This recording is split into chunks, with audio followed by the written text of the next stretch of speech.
السلام علیکم ورحمۃ اللہ وبرکاتہ۔ محترم ناظرین، سامعین حضرات، آج کا عنوان ہے کہ گھروں میں جنات اور شیاطین کیوں آتے ہیں اور ان کے نکالنے کا آسان طریقہ کیا ہے۔ سب سے پہلے میں آپ کو بتانا چاہوں گا کہ آج سے 1400 سال پہلے نبی اکرم صلی اللہ علیہ وسلم کے پاس جب جنات کی ایک جماعت آئی تھی اور آپ کی براہ راست ان سے بات ہوئی، اس سلسلے کی چند باتیں سورۃ الجن میں بھی موجود ہیں۔ اللہ تعالیٰ کا ارشاد ہے وَأَنَّا مِنَّا الصَّالِحُونَ وَمِنَّا دُونَ ذَلِكَ، اور ایک موقع پر فرمایا وَأَنَّا مِنَّا الْمُسْلِمُونَ وَمِنَّا الْقَاسِطُونَ، جس کا ترجمہ یہ ہے کہ ہم میں سے بعض تو نیک ہیں اور بعض نیک نہیں ہیں، اور دوسری آیت کا ترجمہ یہ ہے کہ ہم میں سے بعض مسلمان ہیں اور بعض نافرمان ہیں۔ یہ جنات نے اس بات کا اعتراف کیا تھا نبی اکرم صلی اللہ علیہ وسلم کے سامنے۔ اس سے اندازہ ہوتا ہے کہ جس طرح ہمارے درمیان بعض نیک اور بعض نیک نہیں، اور بعض اچھے کام کرنے والے بعض خراب کام کرنے والے، یہی سچویشن اور یہی حالت جنات کے درمیان میں بھی ہے۔ ان میں سے بعض اچھے ہوتے ہیں اور بعض خراب ہوتے ہیں۔ اور اس موقع پر نبی اکرم صلی اللہ علیہ وسلم نے یہ بات بھی ارشاد فرمائی تھی کہ جنات کا کھانا کیا ہوگا، وہ کیا کھاتے ہیں۔ اور اسی کے ساتھ ساتھ آج میں آپ کو یہ بھی بتاؤں گا کہ ان جنات کا رہنا سہنا زیادہ تر کہاں ہوتا ہے۔ یہ زیادہ تر ٹوائلٹ یعنی لیٹرین میں، باتھ روم میں، اور پہاڑوں پر، صحراؤں میں، بیابان جنگلات میں، پرانے گھروں میں، کھنڈرات میں، اس طرح کی چیزوں میں یہ زیادہ تر رہتے ہیں۔ لیکن آج کے دور میں جو سوال پیدا ہو رہا ہے وہ یہ ہے کہ آج سے 10 یا 20 یا 30 یا 40 یا 50 سال پہلے یہ صورتحال نہیں تھی جو آج ہے۔ آج تو زیادہ تر لوگوں کی زبان پر یہی الفاظ ہیں، ہمارے گھر میں جنات کا اثر ہے، ہمارے گھر میں جنات کا اثر کافی دنوں سے ہے۔ اس طرح کی لوگ باتیں کر رہے ہیں، اور موجودہ دور میں کچھ زیادہ ہی لوگوں کی شکایتیں ہیں جنات اور شیاطین کے تعلق سے۔ اس کی وجہ کیا ہے؟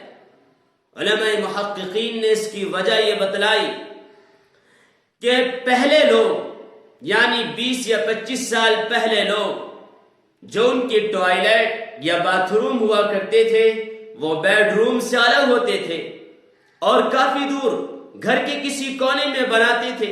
آج بھی لوگ بناتے ہیں، لیکن آج ہمارے بعض بھائی ٹوائلٹ کو اور باتھ روم کو اتنا قریب لائے کہ اپنے بیڈ روم میں اس کو داخل کر دیا ہے۔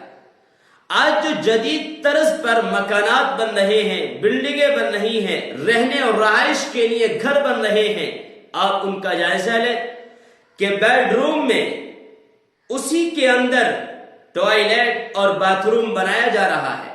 جو شیطان اور جنات کے گھر ہیں، اب ان کو اپنے کمرے میں لے آئے۔ ظاہر بات ہے یہی وجہ ہے کہ آج کے دور میں جنات اور شیاطین کی شکایتیں کچھ زیادہ ہیں۔ اور آج میں آپ کو یہ بھی بتاؤں گا کہ نبی اکرم صلی اللہ علیہ وسلم نے جو تعلیمات ہمیں دی تھیں، ہم نے ان تعلیمات کو بھلا دیا۔ آپ خود جائزہ لیں اپنے گھروں کا۔ ہم جب گھر میں آتے ہیں کیا دعا پڑھتے ہیں؟ گھر سے نکلتے ہیں کیا ہم دعا پڑھتے ہیں؟ کیا ہم لیٹرین میں جاتے ہیں دعا پڑھتے ہیں؟ کیا لیٹرین سے نکلنے کے وقت کی دعا پڑھتے ہیں؟ کیا ہم باتھ روم میں جاتے وقت دعا پڑھتے ہیں؟ کیا نکلتے وقت دعا پڑھتے ہیں؟ کیا مسجد میں جاتے وقت اور نکلتے وقت کیا جوتا یا کپڑا پہنتے وقت یا اتارتے وقت؟ نہیں، اللہ کے نبی نے ہر موقع کی دعا بیان فرمائی اور خود اس پر عمل کیا، صحابہ کرام کو عمل کرایا۔ آج میں اور آپ کے امتی ہیں، کہتے ہوئے شرم آتی ہے کہ ہم نے ان تمام دعاؤں کو اپنے پیچھے ڈال دیا ہے۔ نہ ہم گھر میں داخل ہونے کی دعا پڑھتے ہیں، نہ نکلتے وقت، نہ لیٹرین میں جاتے وقت، نہ نکلتے وقت، نہ باتھ روم میں جاتے وقت، نہ نکلتے وقت، اور مزید یہ کہ ہم جب غسل خانے میں جاتے ہیں تو جو گندے کپڑے اتارتے ہیں ہم وہیں چھوڑ دیتے ہیں، جبکہ یاد رکھنا کہ جنات اور شیاطین کو گندی چیزیں بڑی پسند ہیں، اور وہ کپڑے جو ہمارے جسم سے ہوتے، جو گندے ہو چکے تھے، جن میں بو آ رہی تھی، ہم نے غسل خانے میں چھوڑے، وہ ان کو چھوتے ہیں، جس کی وجہ سے کچھ اثرات اس پر باقی رہ جاتے ہیں۔ جب ہم ان کو پہنتے ہیں تو کچھ نہ کچھ اثر ہمارے اوپر ہو جاتا ہے۔ اس لیے میں آپ سے یہ درخواست کرتا ہوں، پہلا کام ہمیں یہ کرنا ہے کہ جب بھی گھر میں جائیں دعا پڑھیں، جب بھی لیٹرین میں جائیں دعا پڑھیں، جب بھی باتھ روم میں جائیں دعا پڑھیں، نکلیں تو دعا پڑھیں۔ اور دوسرا کام یہ کرنا ہے کہ جو بھی گندے کپڑے ہمارے وہاں پر رکھے رہتے ہیں فوراً اتارنے کے بعد واپس لائیں اور کسی جگہ پر رکھ دیں۔ اور تیسرا کام ہمیں یہ کرنا ہے کہ ہم روزانہ سورۃ البقرہ کا آخری رکوع، آخری آیات زور سے پڑھیں، روزانہ صبح میں اور شام میں، جہاں تک آواز جائے گی یقیناً جنات اور شیاطین وہاں تک ٹھہر نہیں سکتے۔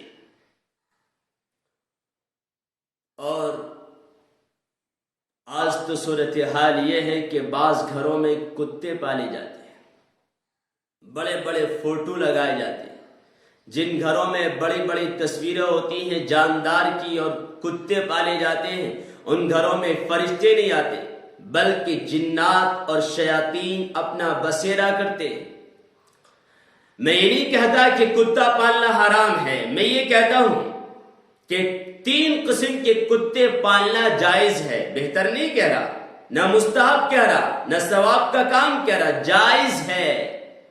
نمبر 1 کھیتی کی رکھوالی کے لیے، نمبر 2 گھر کی حفاظت کے لیے، نمبر 3 شکار کے لیے۔ یہ 3 طرح کے کتے پالنا جائز ہے، لیکن اس شرط کے ساتھ کہ وہ تینوں قسم کے کتے آپ کے رہنے والے گھر میں داخل نہ ہوں۔ لیکن آج تو یہ ہے چارپائی یہاں پڑی ہے یہیں بیٹھا ہے، کبھی کمرے میں چلا گیا، جو کھا رہے ہیں وہی وہ کھا رہا ہے، جہاں لیٹ رہے ہیں وہیں کتا لیٹ رہا ہے، رحمت کے فرشتے وہیں رک گئے، قریب نہیں آ رہے۔ ظاہر بات ہے اب کون آئے گا؟ جنات آئیں گے، شیاطین آئیں گے، بھوت آئیں گے، پریت آئیں گے، اور پھر وہ ڈرائیں گے، اور پھر ہماری زبانوں پر یہ شکایتیں ہوں گی، ہمارے بیٹے کو کسی نے کرا دیا، بیٹی کو کسی نے کرا دیا۔ کون کرائے گا؟ نبی کی تعلیمات کو ہم نے چھوڑا، نبی نے کہا تھا دعا پڑھ کے جانا، ہم نے نہیں پڑھی۔ نبی نے کہا تھا دعا پڑھ کے بیت الخلاء میں داخل ہونا، ہم نے نہیں پڑھی۔ نبی نے کہا تھا پاک صاف رہنا، اس لیے الطہور شطر الایمان، اس لیے کہ پاکی ایمان کا حصہ ہے۔ آج ہم کہتے ہوئے شرم آتی ہے، ہمارے بچے کئی دنوں تک استنجا نہیں کرتے، کھڑے ہو کر پیشاب کرتے ہیں، اور پاکی نام کی کوئی چیز نہیں۔ میں پہلی ویڈیو میں بھی یہ بات کہہ چکا ہوں، شیاطین جنات کو گندگی پسند ہے اور اللہ تعالیٰ کو پاکی پسند ہے۔ اسلام پاک ہے، دین پاک ہے، قرآن پاک ہے، نبی کی ساری تعلیمات پاک ہیں، ہمیں بھی حق بنتا ہے کہ ہم بھی پاک رہیں اور صاف رہیں۔ بہرحال میں یہ بات بیان کر رہا تھا کہ جنات کیوں آتے ہیں۔ پہلی وجہ ہم دعاؤں کا اہتمام نہیں کرتے، دوسری وجہ ہم پاک نہیں رہتے، اور تیسری وجہ ہم غسل خانے میں کپڑے وہیں چھوڑ دیتے ہیں، اور چوتھی وجہ ہم نے اپنے بیت الخلاء اور باتھ روم اپنی ہی بیڈ روم میں داخل کر دیے جو جنات اور شیاطین کے رہنے کی جگہ تھی۔ بہرحال اگر ان باتوں کا اہتمام کیا گیا تو یقیناً ہم جنات سے اور شیاطین سے محفوظ رہ سکیں گے۔